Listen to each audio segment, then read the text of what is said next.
চলে যাচ্ছি ইয়াসিনের বাবার কাছে। ইয়াসিনদের মতো এরকম বিশেষ চাহিদা সম্পন্ন সন্তানদের বাবাদের আসলে কি করণীয়? সকল বাবাদেরই উচিত ফার্স্টে তার ওয়াইফকে সাপোর্ট দেওয়ার, কারণ একটা ওয়াইফ অনেক কষ্ট করে, ঠিক আছে। দেখা গেছে অনেক সমাজ থেকে এরকম বাচ্চা হইলে ছেলেরা আমরা বিভিন্ন জায়গায় যাই কাজকর্ম বিভিন্ন, কিন্তু তার ওয়াইফটা সারাদিন বাসায় থাকে। দেখা গেছে হাজব্যান্ডও খারাপ কিছু করলে দেখা গেছে ওয়াইফের উপরে চাপটা বেশি পড়ে, যে ও কোথায় যাবে, ও ওইখান তো ওর দোষ নাই, যেহেতু বাচ্চা এরকম হিসেবে কারো হাত নেই।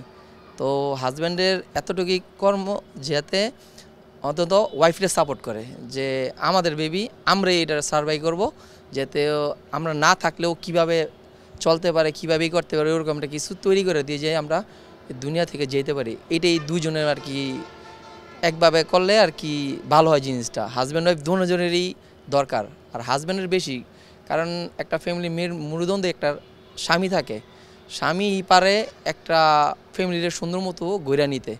অনেক ধন্যবাদ ভাই আপনাকে। দর্শক, এবারে চলে যাচ্ছি ইয়াসিনের আম্মুর কাছে। আর ঠিক এই মুহূর্তে কী ধরনের চ্যালেঞ্জ মোকাবেলা করতে হচ্ছে। জি আপা। আগে যে একটা উশৃঙ্খল দোকানে গিয়ে তো মনে করেন সব কিছু ধরতো, সব কিছু ফেলে দিত। এখন দোকানে যাবে নর্মালি দাঁড়ায় থাকবে, মানে ওকে দেখে আমি কেন বলবে না যে ও আমার বাচ্চাটা অসুস্থ বাচ্চা।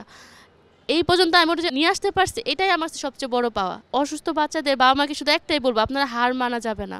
আপনারা যত যাই হোক, যে পরিস্থিতি থাকুক, সন্তানের প্রতি বিরক্ত না হয়ে ওরা হার মানবেন না। ওরে নিয়ে আগায় যাওয়াটাই আমাদের সবচেয়ে চ্যালেঞ্জিং এখন বিষয়। এই পথ চলায় আসলে সবচেয়ে বেশি সাপোর্ট পেয়েছেন আপনি কার কাছ থেকে? আমি সবচেয়ে বেশি সাপোর্ট পেয়েছি আমার হাজব্যান্ডের কাছ থেকে। আমার হাজব্যান্ড আমাকে মানসিক দিক থেকে বলুন বা আমার সন্তান দিক থেকে বলুন, আমার সবচেয়ে সাপোর্টিং।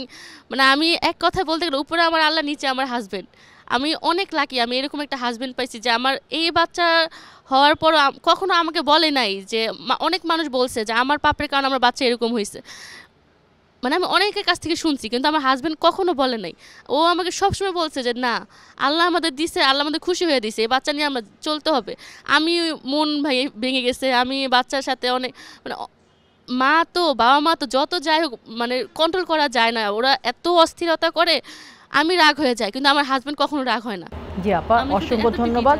আপনার অর্জন পরিসর সম্পন্ন সন্তান ফাতেমাকে আপনি এবং ফাতেমার বাবা ভবিষ্যতে কোথায় দেখতে চান?